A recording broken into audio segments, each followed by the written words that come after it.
Hi, everyone. Welcome to another episode of Flourish FM. In this episode, Nick and I speak to Professor Amy C. Edmondson. She is the Novartis Professor of Leadership and Management at Harvard Business School, a chair established to support the study of human interactions that leads to the creation of successful enterprises that contribute to the betterment of society. She's pioneered the concept of psychological safety for over 20 years and was recognized in 2021 as number one on the Thinkers 50 global ranking of management thinkers. She's the author of several books, the most recent of which is Right Kind of Wrong, The Science of Failing Well, which is one of the key areas of our conversation today. Nick, what did you enjoy most about this conversation? All of it. Like this was kind of one of those fanboy episodes for me a little bit. Like I have so much respect for her. I've done a lot of work around some of these ideas and tried to share them, in some of my various capacities. She's really just tremendous. She's humble. She's easy to engage with, but she brought some, I thought, awesome nuances and insights. I think starting with what do we mean by psychological safety? Some of our listeners will hear that and jump to a conclusion. I think she does a great job right at the start of disrupting that. And then later, kind of working through the nuances of how, dealing with kind of risk-taking and unpleasantness and failing here and there is going to be like directly connected to our ability to succeed in the long term and thrive and things of that nature. So, but the entire conversation was just money. Anything stand out for you? Many things. Like with you, I particularly enjoyed the interesting connection she drew throughout our conversation, and particularly later in the conversation, between psychological safety, intelligent failure, or if you like, right kind of wrong, title of the book, and thriving, not just collectively in organizations and teams, but also individually. And we discussed that as well later in the conversation. So we hope you enjoy this conversation as much as we did. This is our conversation with Amy Edmondson. Okay, Amy, good morning. Thanks for being here with us today. Thanks for having me. Yeah, we're really excited, I think, to jump into, I'd say it sounds like kind of two major categories of your work at this point. And obviously, we'll spend a great deal of the conversation focused on learning from failure and right kind of wrong and some of the lessons that we can take from that. But we'd be remiss if we didn't spend a little time on psychological safety as well. And my guess is, and I want to dig into this in the questions, but my guess is there's probably a natural trajectory from one to the other, given your research and history and the things you're interested in and have contributed. So if we could start there, kind of real simple definition of psych safety, because I think there's some nuances we potentially want to tease out for an audience tuning into Flourishing. I want us to be real concrete about what we mean by psych safety, and then we'll take it from there. So glad to do that, because with the sort of growth in popularity of psychological safety has also been a growth in misunderstandings of the term. And I wondered. I define it as a belief that your environment is safe for interpersonal risk, like speaking up with ideas, questions, concerns, and even mistakes. And that also, that safety for risk also allows experimentation. So probably a simpler way to say that is it's a learning environment. Well, that's perfect. And I wondered if you might, I'm so glad you include sort of that tolerance or environment for risk, because what I did not hear in your definition is an environment void of discomfort. It's exactly the opposite, in fact. Right. And this is where I think it's gotten most misunderstood. And I get it. Like the terminology can mislead. Safety, it sort of sounds comfortable. Sure. It's probably more accurate to call psychological safety an environment where you're comfortable being uncomfortable. Like you expect to be uncomfortable because, work requires interpersonal risks to do it well. Teamwork requires interpersonal risks to do it well. And so psychological safety describes an environment where it's okay to be uncomfortable. It's going to come with the territory. And the reason why you're okay being uncomfortable is because you know that you won't experience just genuine rejection or humiliation or a sort of punishment by your peers or your managers. So it's a sense that not that it's easy to take these risks, but that they are valued, they're welcome. It's what we do around here. Yeah. So for our listeners, can we illustrate a few different examples of this interpersonal risk? We're going to come on to the example of uh, having the courage or feeling safe to admit where you think you may have failed, or there's been a perceived failure, a mistake of some kind. Other types of failure might be you're at a networking event or a discussion of some kind, and you feel safe in throwing out an idea, which is maybe quite a radical idea, which people will maybe disagree with, but you don't feel like you'll be judged really negatively for expressing it. Right. I mean, I think that's a very good example right there. I mean, I would start with, let's say I'm at work, maybe I'm a new employee, maybe I'm not, but I really don't know how to do something that I know I'm supposed to be able to do. Maybe it has to do with technology. Maybe it has to do with some nuance in the area of expertise that I'm supposed to have. And I feel absolutely able to ask for help. Right? I can ask a colleague, I can ask a manager, I don't know how to do this. Can you help me out? Right. And I'm not going to be overly concerned or embarrassed in making that request. So that would be an example of, of taking a risk at work that's going to help the quality of the work, of course. And it may even prevent a failure that could have otherwise happened. Another example would be, just admitting a mistake. And you'd say, we'll come to that soon, but admitting a mistake in a timely way so that it can be kind of corrected before something worse happens. I think that was the single just coolest insight from your TED Talk. And I think when I first started learning about your work, but kind of revealing that, and maybe you'd be willing to provide a kind of quick synopsis. You sort of gave the headline or the punchline there, but for our listeners, your TED Talk's been watched, I think, a couple million times at this point, right? Again, more willing to admit they made a mistake. Right. Will you give a quick kind of summary of what you mentioned in the talk? Right. So in the first TED Talk, which was a TEDx talk at Harvard Graduate School of Education, I described a study I had done where I measured the teamwork properties of a handful of hospital nursing teams, basically, and independently, medical researchers were gathering data on the error rates. And I understood that the way they were doing that was sort of, going unit to unit, asking people, reviewing charts and so forth. But like them, I believed that would be a reasonable way to measure error rates. Now, fast forward, I'm putting the data into my model. I'm correlating the teamwork properties with the error rates. And lo and behold, it's a significant correlation, but in the wrong direction, right? So at first I just panic. At first it just feels like makes no sense, and it's truly a failure. It's a failure to support my hypothesis, as boring as the hypothesis was.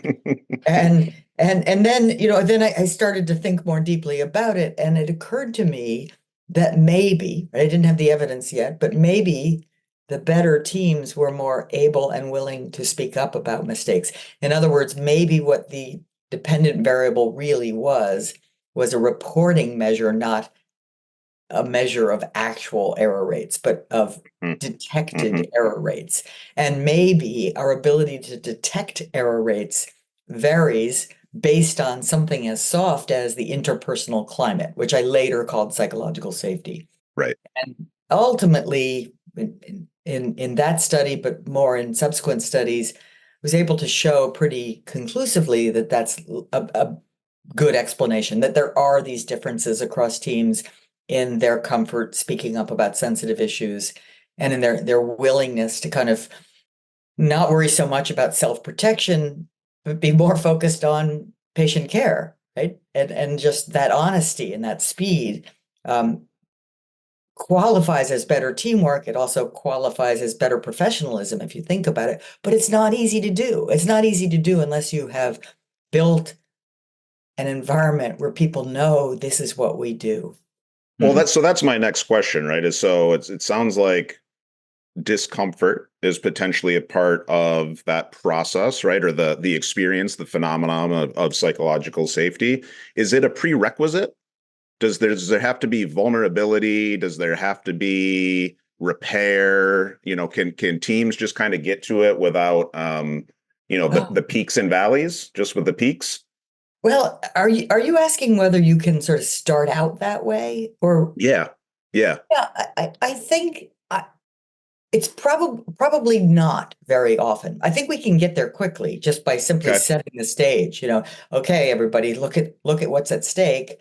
This is going to be the kind of place where we're going to have to speak up quickly and forcefully about what we notice. Even when you're in doubt, this might be a problem, it might not be a problem.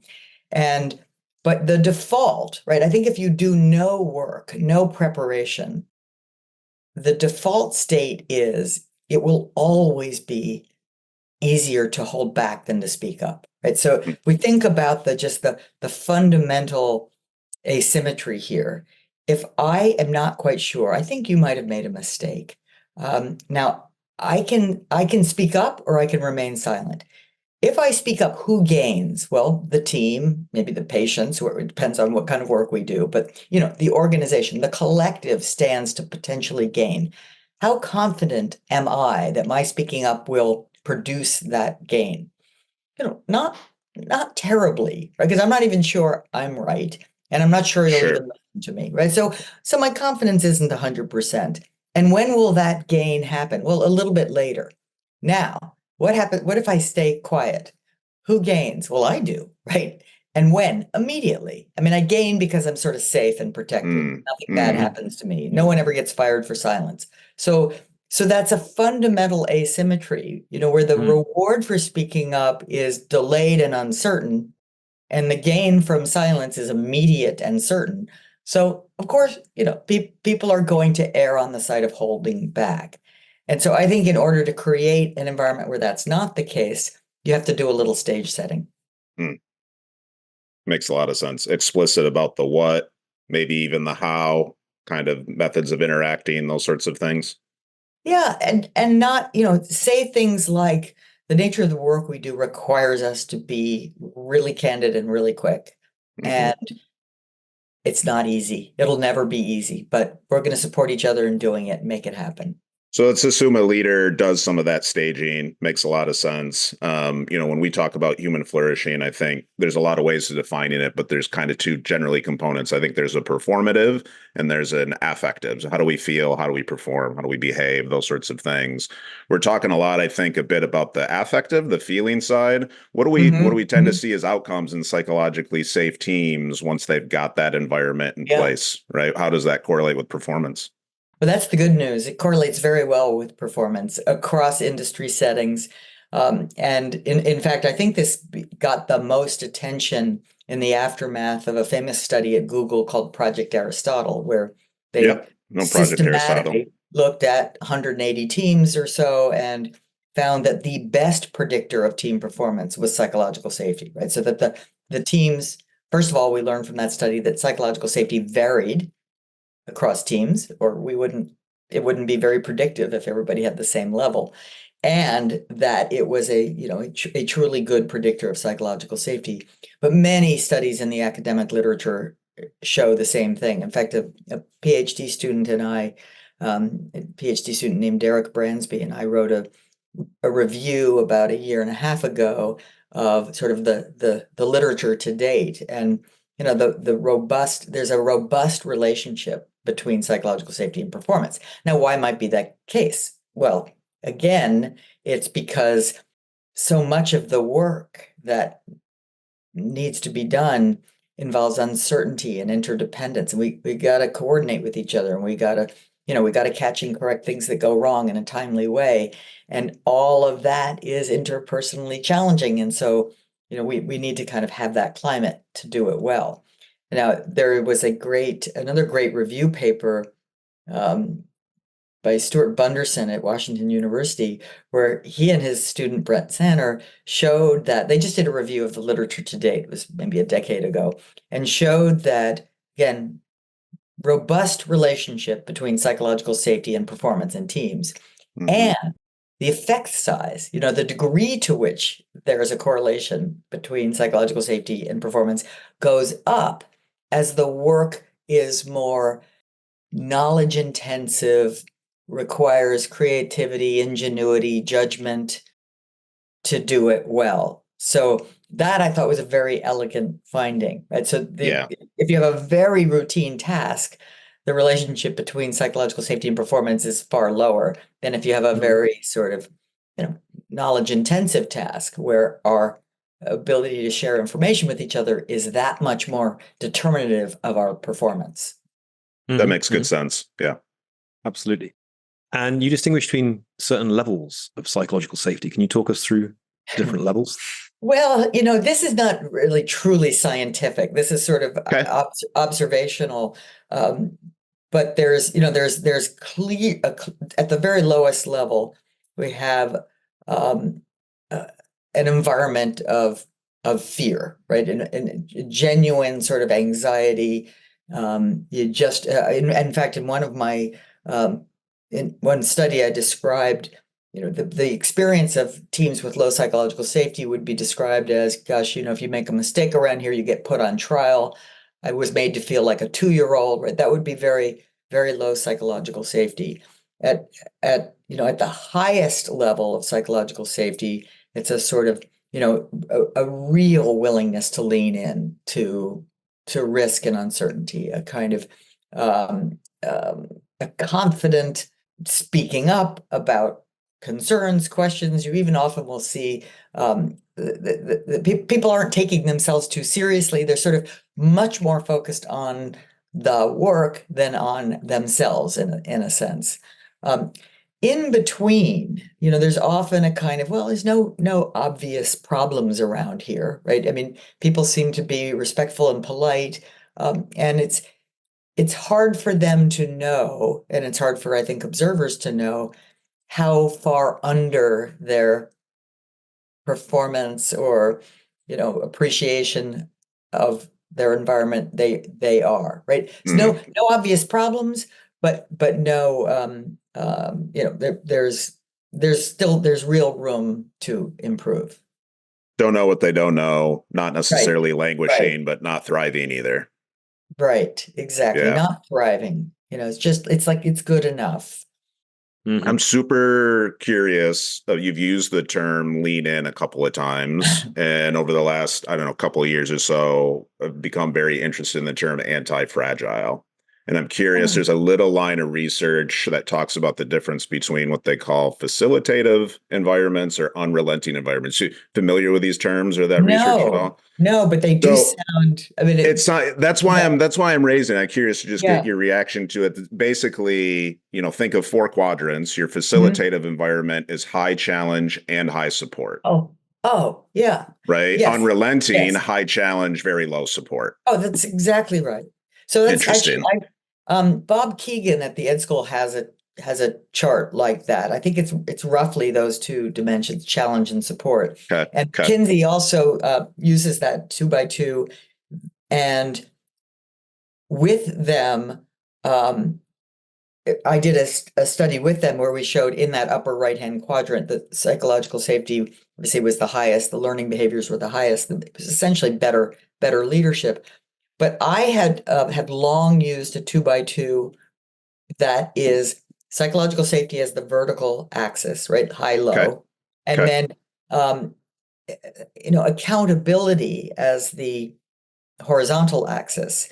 Interesting. And one way to think about it is that the vertical axis is the interpersonal environment. Is it safe or is it kind of a tiptoe kind of place? And the horizontal axis is the performance environment.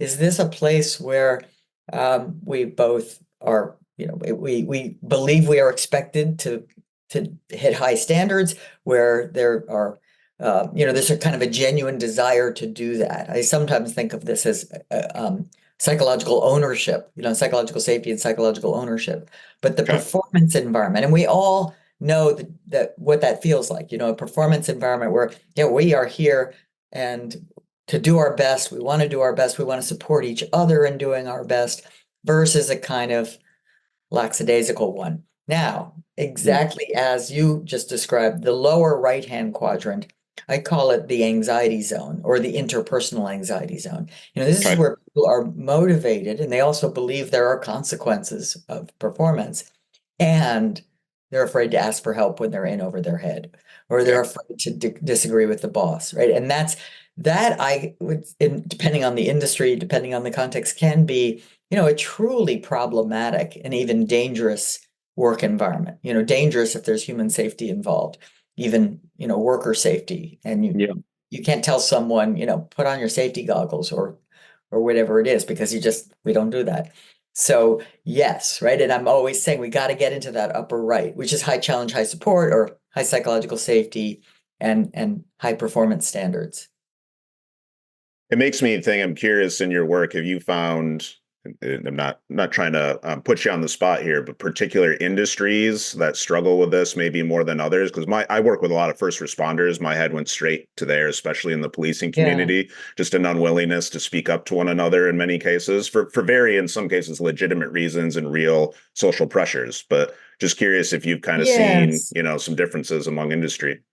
I mean, I would say there's more within industry variance than there's enough within industry variance compared to between industry variance that it's hard to really draw conclusions. But I do think, like in many police departments and first responder environments, there's a kind of culture of toughness and culture of we're supposed to be able to solve our own problems and do everything. And it can be seen as weakness, say, to ask for help. And it can be seen as an affront to tell someone they're doing it wrong, right? Because of the culture that's been established around, what a good professional around here is like. And that can be quite at odds with the learning environment.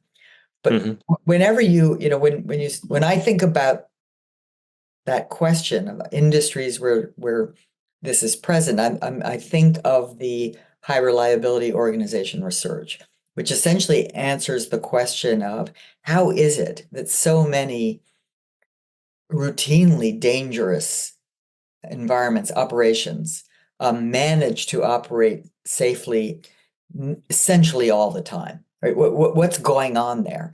And whether that's nuclear power or aircraft carriers or air traffic control. And what's going on there is a real attention to creating the kind of culture where people just don't hesitate to speak up. People interact with each other in a very thoughtful, heedful way. They're paying attention, they're mindful, and they're not at all blind to the possibility of failure and mistakes. They're ever aware of the possibility of mistakes and failures. And so because of that sort of heightened awareness, they have a heightened mindfulness in their interactions. So this leads us very nicely then into your most recent book, Right Kind of Wrong. Why Learning to Fail Can Teach Us to Thrive. So you draw very clear connections in the book between psychological safety and right kind of wrong, but did your interest in this, in types of failure or perceived failure and distinctions amongst types, which we'll get into, such as mistakes and errors and so on, did that emerge from your research in psychological safety? Was this a natural transition from one to the other? Well, in a way, it's almost the other way around. But the truth is, it's all one. I mean, it's all of a piece. It's all like, how do we make sense of and indeed thrive in our uncertain, challenging world? Right? That's hard. Right? That we're not, easily made comfortable with that with that goal, right? It's just it almost it requires us to swim upstream. So let me try to be more thoughtful in my answer. So I had initially and long been interested in the idea of the learning organization, right? How do organizations keep learning, innovating, adapting, improving as they must to thrive in a changing world, right? That just seemed like an interesting problem to me. And if you go into organizations, as I had, a lot, you see more barriers to being a learning organization than enablers to being a learning organization. And one of the things that is part of this equation is the ability of organizations to learn from their mistakes and failures. And turns out, as everybody probably already knew, that's not easy. First and foremost, because if we're not speaking up about them, we're not learning. Like, I might learn from my mistake, but if I don't tell you about it, you don't learn. And then you're either doomed to repeat it in some other context where you could have prevented it if I had helped you learn with my experience, or or some other problem. So as I became more and more interested in this problem of organizations and teams needing to learn, then I started realizing you need to create the environment where this kind of candor is possible for the organization to learn. So I guess I was interested in failure before I stumbled into the idea of psychological safety. And then it was always lurking in the background. And whenever I was in organizations, either as a researcher or a consultant, I would find that people still had confusion, right, about, say, the difference between good failures and bad failures. Like they still had a sense of embarrassment about all of it. Even when, even in an environment where you're literally trying to innovate, so you're trying to experiment and you don't get the result you want, people still felt sort of embarrassed by it rather than, yeah, this is part of the game. Like there's probably some level of like germane affect in that, right? Like guilt or like, I mean, my initial reaction is, well, maybe we should on some level if there was a real mistake. It's just the but it's just a distinction that they can still put that out there and admit it and learn from it, right? Well, in fact, here's an illustration of what I mean, which is many people will use the term mistake and failure interchangeably, right? So there'll be, a kind of an experiment, that fails, right? That yields a failure, not a success. But it was in new territory where there really was no way to know in advance what would happen. You had to try it. And people will call it a mistake, but it's not a mistake, right? A mistake is when we had the knowledge and we didn't use it. We deviated from it. I put sugar where I was supposed to put, flour in the recipe, or salt, whatever. And that's a mistake. But trying out some hypothesized new recipe that doesn't end up being very delicious, that's not a mistake, that's a failure. So failure is a broader term, right? Failure encompasses things caused by error and things caused by, the world doesn't work the way we thought it might. Hi friends, Nick here with just a brief interlude to share with you an update on one of our newest partnerships with the Anti-Fragile Academy. Throughout John and I's conversations with many, if not most, of our guests, one thing has been made really clear. In order for people to flourish, thrive, experience the good life, they need to develop the capacity to not only navigate and endure, but ideally grow from the bad, grow from unpleasant experiences. That's why we're thrilled to be partnering with our newest sponsor, the Anti-Fragile Academy, an organization that I co-founded with Dr. Adam Wright, Director of Mental Performance for the Washington Nationals. At the Anti-Fragile Academy, we work with adolescent athletes, executives, and educators to help them understand some of the science, not just of optimal performance, but of well-being and anti-fragility.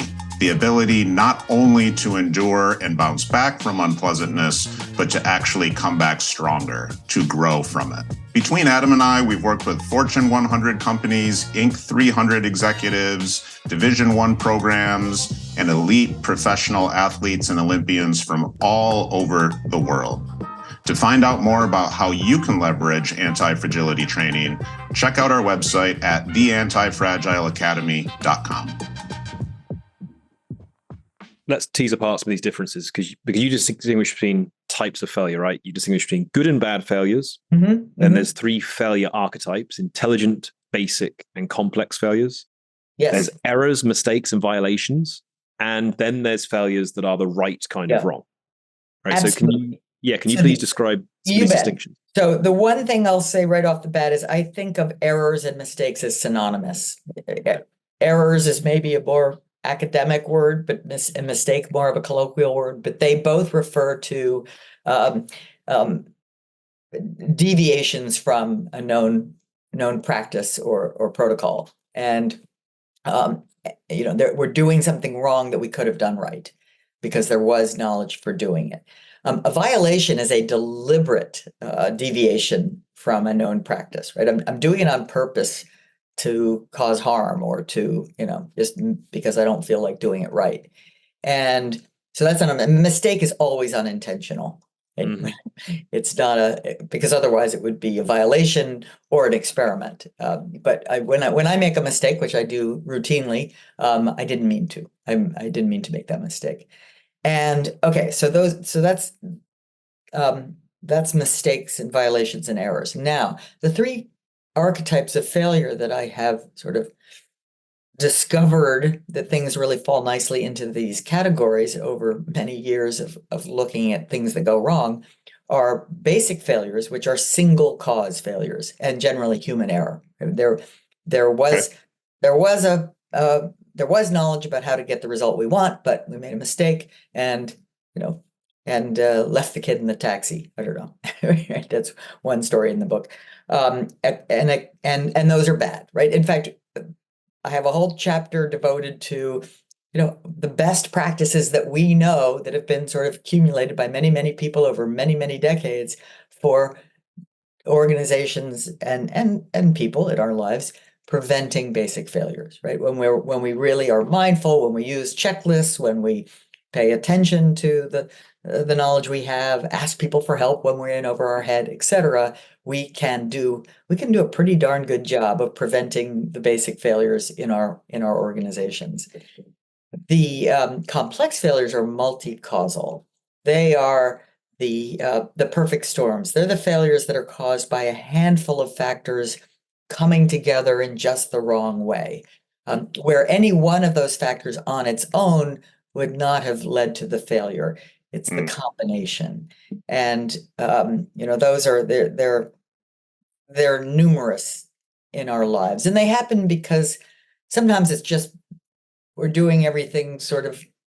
We're maybe not doing the very best job we can, and we encounter some really bad luck. That a traffic jam that couldn't have been predicted because of a tractor trailer crash, and that that adds on to all the other bits of the situation to end up putting us into a complex failure.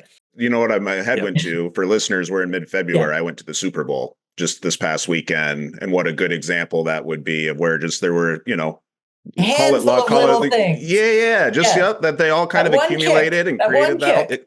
Right. That's exactly where my head went, was that muff punt. Yep, right. 100%. Yeah. And it's easy. It's easy. In one of the things about complex failures is you do have the Monday morning quarterback opportunity to second guess them.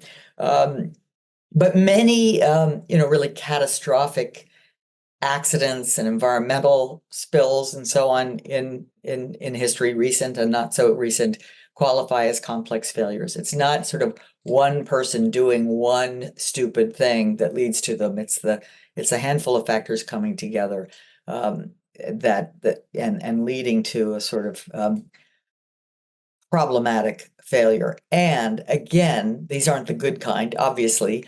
And when we are at our best, we can prevent most of them. Right? And it's often the best prevention strategy is the timely speaking up. So again, you see where psychological safety shows up. Sorry, Karen. So many of the basic failures I've studied and write about in the book are ones where had someone, and there were people who had worries, had those individuals spoken up in a timely way, there was every chance of preventing the ultimate failure. And then intelligent failures. And these are the good kind, right? These are the kind that we have to learn to love. And these are essentially undesired results of thoughtful forays in new territory. So the criteria that I identify is, first, it has to be new territory. You can't just look up the solution on the internet, right? We don't know yet. You are in pursuit of a goal. You see some reason why this risk is worth taking. You've done your homework. You have a hypothesis. There's good reason to believe this might work. And then finally, probably most importantly, it's no bigger. The failure is no bigger than it has to be to get the new knowledge. And so in a scientific laboratory, they are experiencing intelligent failures all day long, right? It's a It's part and parcel of the work they do. They are the people whose job it is to go into new territory and try to figure out, the answers to questions we don't yet know.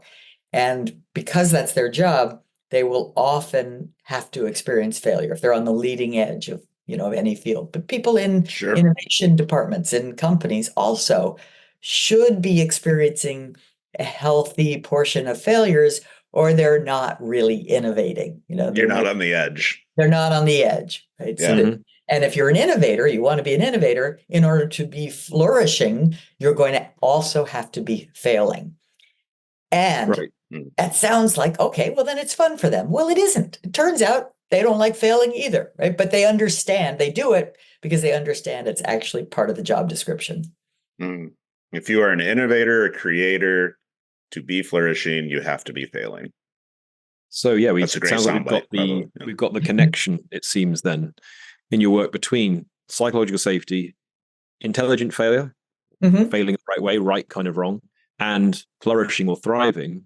The idea that in order to fail well, to promote the possibility of intelligent failure and reduce the likelihood of errors, mistakes, and certainly violations, you need to create a psychologically safe environment. And that also helps organizations and businesses thrive. And by promoting that environment and promoting the likelihood of intelligent failure, businesses can thrive even more, right? Exactly. And in fact, I mean, I love the word thriving, and the title of the last chapter of the book is Thriving as a Fallible Human Being, and I love that juxtaposition, right? Because we are all fallible human beings, and yet that must not stop us from thriving. But in order to really thrive, despite our fallibility, we have to be okay with our fallibility. We have to know, yep, I'm going to make mistakes now and then. I'm going to also have intelligent failures in new territory. But that's part of a sort of a full and adventurous life.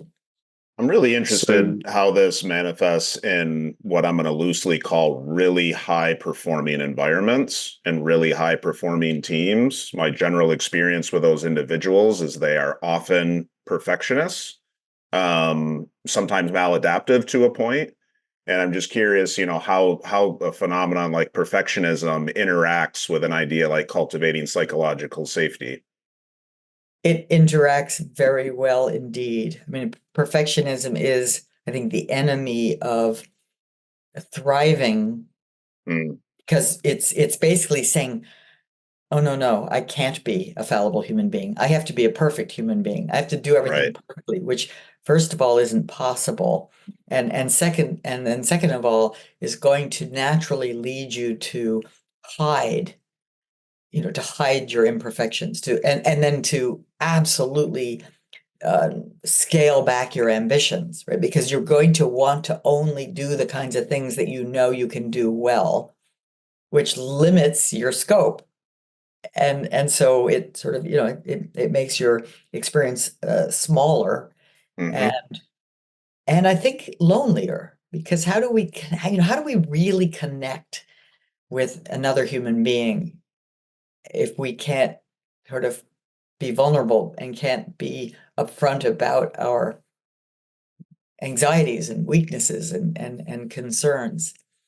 So does this mean that psychological safety can extend beyond just interpersonal environments? Because it was defined in that way at the start, right? I'm imagining now the solopreneur, the person who works entirely for themselves, having to overcome certain perfectionist tendencies, but also create the kind of own psychologically safe environment where they're like, they can say to themselves, you screwed up here, you made a mistake, but you should, admit that to yourself, admit that maybe you have a weakness here and you need to overcome that. The weakness may be perfectionism, let's say, in order to avoid this happening again. Yes, I have defined the construct and measured it as an interpersonal environment. And there are some individual differences, which I've studied less frequently, but individual differences in people's propensity to be comfortable with that kind of environment, right? And one of the big five, the so-called big five in psychological research, people think when they learn about psychological safety, they often first think about introversion, extroversion. Well, this is about you're being an extrovert. Not really. Actually, there's no statistical difference in terms of your likelihood of experiencing psychological safety at work based on whether you're an introvert or an extrovert. That really describes how much, energy it takes from you to interact meaningfully, but it doesn't describe how afraid or anxious you are about about what you might say, about the content of what you might say. The one dimension that does have a significant correlation is neuroticism. Right? So people who Interesting. are high on neuroticism tend to have lower psychological safety. And I think I don't know for sure, but it seems like there might be a relationship between neuroticism and perfectionism. They seem to have some attributes in common. But neuroticism really has to do with that sense that I think others are judging you and others are I don't know that like things will go wrong Yeah. So I was curious about openness. I thought you would say openness actually when you mentioned neuroticism, but on the positive side, because you described with the way you were talking about it before, I thought about like Dweck stuff and fixed mindset and optimism and taking chances, and that all sounds, I would have not been surprised if you had mentioned a correlation. Openness has a correlation too. You're absolutely right, and it's a lower one, but it's still significant. Significant. And it makes sense. Yeah, it does. Sorry, John. No, please don't apologize. So you mentioned science earlier as an example of where there's a lot of intelligent failure, because and we could maybe apply that to research more broadly, because there you're making progress in terms of discoveries and moving forwards with the discovery of knowledge and making original contributions to knowledge and so on. And we've just talked there about how maybe there's a type of psychological safety or application of certain ideas from it even in just the single person, as it were, in their own life when they're not, as it were, working a team. In the book, you also describe kind of examples from people's personal lives. So there's the example you give of the woman who's trying to find a romantic partner and has what perhaps could be described as intelligent failure in the book. The man who awfully orders all this stuff off the menu and then just leaves the table. It says he's going to the toilet and then just terrible, right? Unconscionable. But I think it's an intelligent failure, right? Because certainly Amy Webb would have had no reason to imagine that would happen, right? Or that's just sort of not a reasonable thing to do. And for her, it was a new foray into the dating app territory, right? She'd never tried it before. It's a good hypothesis that you should be able to do that, have a date, and it may be great, it may not be great, but you'd rarely imagine that the date was going to order everything off the menu and then say he was going to the men's room and then disappear, right? That's sort of a little hard to have predicted that one. Definitely a failure and definitely intelligent. But what she did with that disappointing, experience was not, okay, I'm never doing this again, but rather go back and figure out, okay, how do I actually present myself to meet the kind of person I really want to meet and have a success as a result of this tool and this technology. And there's quite a bit of detail about how she sort of learned how to reverse engineer the kind of profile that was accurate, but just, that we're all complex human beings, right? Which part of myself should I be describing? Which part of my self is less relevant, less useful? And she was able to turn that intelligent failure into subsequent remarkable success. Yeah. So, the broader theme here then is how we kind of apply your insights from right, kind of wrong in our personal lives as well as our professional lives. So let's kind of get into some practical steps that listeners can take away. So what are some key steps you recommend people take, or some maybe other examples that we can then extract key steps from about how to apply the science of failing well into not just our professional lives with teams for innovation, but also in our personal day-to-day experiences? Well, I think first we all have to routinely just accept the fact of our fallibility, right? We will make mistakes. And so that's sort of job one. And then I think the next thing is the sort of paradoxical advice to fail more often. And I don't mean go out and deliberately screw things up. That would be violation, but take risks, right? Be willing to start a new hobby that you've long been interested in, but worry you won't be good at. Like a friend recently picked up, pottery. It turns out to not be easy to make beautiful things, but there's a certain joy in getting better at it. But for sure, those initial efforts at making some beautiful vase are a failure. So fail more often, right? Be willing, let yourself experience the temporary pain of failure rather than the enduring pain of regret for not trying. Certainly, we've already talked about perfectionism, but coach yourself into resisting the tendency to fall into even any degree of perfectionism. Learn to celebrate the pivots in your life, right? To not everything you try, especially in new territory, will work out as you had hoped. It's okay to then shift directions, try something else. Certainly, dating, for the search for a life partner for most people involves some pivots along the way, and that ultimately is it often has a happy ending or happy beginning that follows it. I do think persistence and adopting the growth mindset for sure, the mindset to force yourself to believe, because it's true, that when you stretch and try and you learn and grow, you get better at the things that you've put in your path. So that requires some grit, some persistence. Um, and maybe I'll just add the building in the habit of reflection, of more systematic reflection than most of us typically do. Don't just hurry on when something doesn't go the way you wanted it to. Okay, I'll just try it better next time, but pause to say or carve out a little time to think through what happened, what your contribution to the failure might have been, what you might try next time. So thinking more deeply about, more analytically and deeply about what happened, so as to really gain the lessons from it. I'm curious. I want to ask a similar question, but kind of on the negative end and the professional side, like things to avoid, because it seems to me the sort of phenomenon that likely behaves like trust, the whole gain it in drops, lose it in buckets. Like what are the bucket dumping behaviors that a leader might do to really put his team in a tough spot to recover from?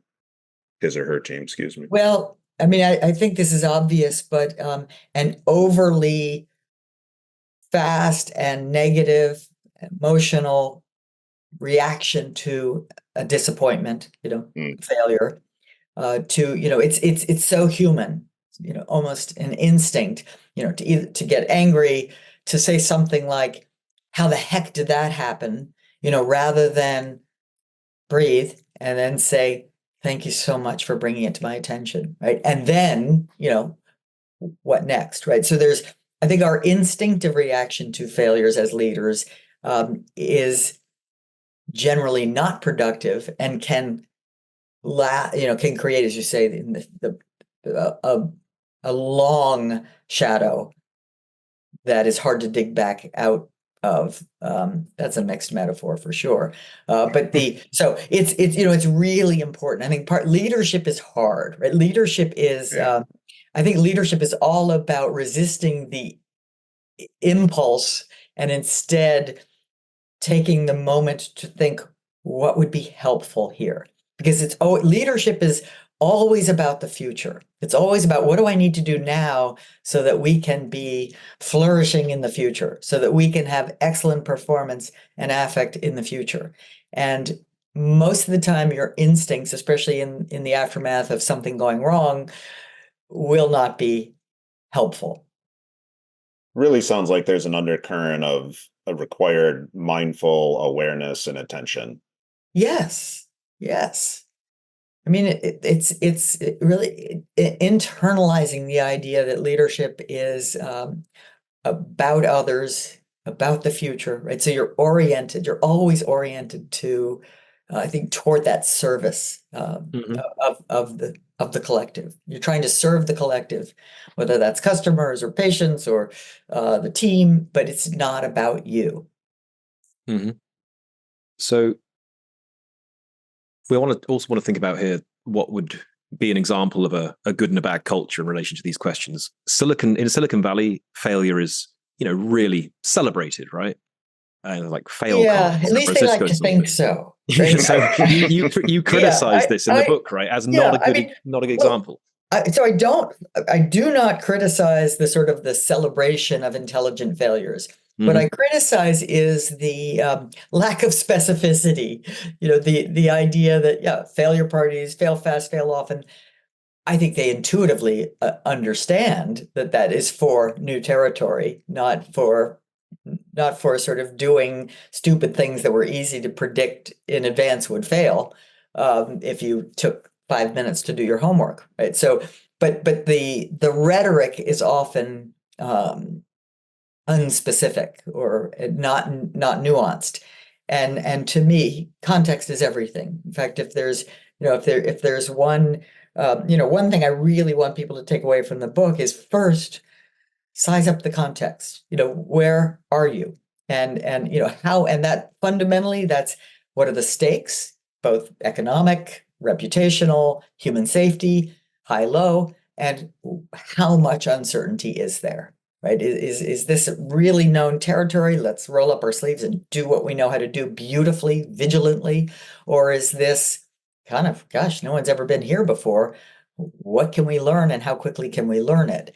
And I think in the rhetoric, the fail fast, fail often rhetoric, that's understood to mean, say, a startup company or a brand new product or project that could be a real breakthrough if we're right. If we're wrong, it's better to figure that out quickly so we can pivot and try something else. So I'm a big fan of that mindset, but I worry that a person just hearing it is going to go, yeah, wait a minute. Not in the Hmm. real world, not where I work. I mean, this whole fail fast, celebrate failure thing, that doesn't apply over here. And they're probably right. It doesn't apply everywhere. It applies to some contexts and not others. And particularly Yeah. where, the stakes are reasonably manageable, whether economically, reputationally, and, the uncertainty is relatively high. Then we have no choice but to be willing to experiment, to take the risk that we might be right, but we might be wrong. You really highlight an important piece there because we talk a lot about mindsets. We've had a lot of guests on about mindsets. We do a lot of work around mindsets. I'll always contend there's not a mindset that's just sort of right for every context, right? Which is Yeah, exactly what I always use the right. kind of hyperbolic example of if I want to, go have a pint with John in London, I shouldn't have a growth mindset that I can swim there. Sort of deal, right? Like, I mean, and it's a bit Yeah, much, but like to me, yeah, that's what you're getting at is if your mindset is right. move fast and break things, well, that doesn't make sense in a highly dangerous, regulated sort of industry, right? You've got That's to apply right. these things where it makes sense. Yeah, and do not move fast and break things in a nuclear power plant. Right. Right? Yeah. Catastrophic. Right? Yeah. Yeah, and So and just also, this swimming to London thing, brings up the idea of monitoring the challenge, right? Yeah. You can't swim to London before you can like swim across your local pond, and you have to can't swim to Mm. London at all. I'd venture to say, but but you have to sort of be thoughtful. And again, that's the size thing. You have to be thoughtful about the size of the experiment or risk you should take. How no bigger than necessary. Mhm. Yeah. Love it. I like the example you gave in the book of a good strategy, Astro Teller, head of X Alphabet, who gives failure bonuses to employees who admit a project isn't working. in a timely way, right? Because that's money in the bank. One of the human tendencies when something is not working is to push harder, right? Or almost it can be a form of denial too. Like, well, maybe it'll work out. Like maybe maybe next month it'll look different than this month. No, it won't. Once you have figured out this is not working, the sooner you can say so and then redirect those valuable resources, people and otherwise, to some other risky project, the better off you are. And recognizing that, you really do have to reward, those who will stand up and say this is failing. And you might think, well, then wouldn't everybody just want to stand up and say it's failing? No, of course not. Because people really do want to succeed, right? They want their wild new ideas to be great and to end up being the winner. They don't want to fail. So the incentive is still there to do great things, but you've got to overcome the natural incentive to just like push it along and hide and say, yeah, maybe it'll work next month. Okay. All right, Amy, we have one more question. What is one lesson on flourishing you want our listeners to walk away with, and what's a practical step for putting that into action? Take more risks. As Eleanor Roosevelt once said, do one thing every day that scares you. Maybe it doesn't have to be every day, but at least every week. And I think the practical advice for putting it into action is found in chapter 5, where I describe a process that I learned from a former mentor, Larry Wilson, which is stop, challenge, choose. And this is how I think we manage. It's a strategy for managing affect, the negative affect, right? When things don't go the way we had hoped, we immediately feel pain, embarrassment, some kind of negative emotion. That is the moment where we can learn, we can train ourselves to pause, breathe, challenge the thinking, right? Challenge the thinking that itself is producing the negative emotion, and choose a more productive thought pattern that says, okay, let's pivot, or whatever the situation is. So take more risks and then learn to stop, challenge the unhelpful thinking, and choose more healthy thinking for thriving. Excellent. Love that. Great. Amy, we'll start to wrap here. You've got so much good work, so many great resources. Where should people go to find out more about you, interact with you? The book is The Right Kind of Wrong. I'm sure you can get it anywhere, but how can they engage with you further? Well, I'm on LinkedIn. I'm on what used to be called Twitter still. For how much longer, I don't know. Okay. And I have a website, Amy C. Edmondson, that is also got lists of articles and various other links. Yeah, lots of resources there. Great. We'll throw it all in the show notes, obviously. But thank you again so much for the time and the conversation today. This was a lot of fun and a real big honor for John and I. So we're deeply appreciative. Not at all. I'm deeply appreciative of the work you're doing. Truly. Thank you so much. Amy. Thanks so much for listening to Flourish FM. We hope you enjoyed the content. Please be sure to leave us a 5-star review and hit that subscribe button wherever you listen to your podcast and on all major social media platforms. And if you visit our website, flourishfmpodcast.com, you can sign up to our newsletter. We send out a weekly newsletter. First newsletter of every month, we share a long form blog, and every newsletter, every week, we share highlights from our previous episodes. Please hit subscribe on our website.